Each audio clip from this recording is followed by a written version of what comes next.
एक गांव में पहाड़ों के बीच बसा एक पुराना घर था। गांव के लोग कहते थे कि वहां एक भूत रहता है।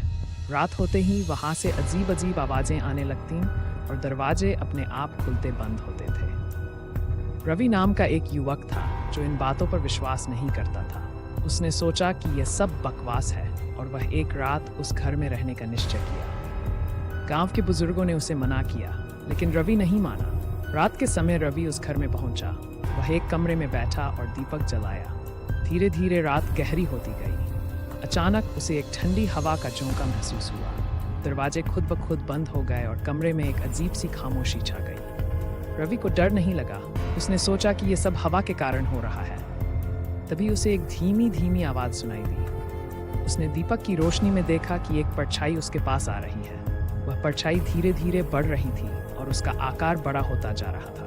रवि का दिल तेजी से धड़कने लगा, लेकिन उसने खुद को शांत रखा। अचानक वह परछाई एक आकार में बदल गई और एक भयानक चेहरा रवि के सामने आ गया। रवि की सांस रुक गई और वह चिल्लाया, कौन हो तुम?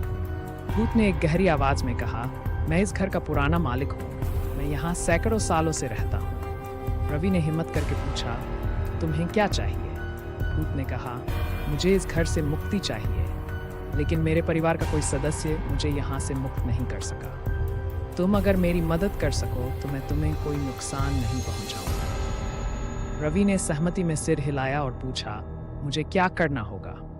भूत ने कहा, तुम्हें मेरे परिवार के पुराने दस्तावेज ढूंढने होंगे जिनमें मेरी मुक्ति का उपाय लिखा है। वे दस्तावेज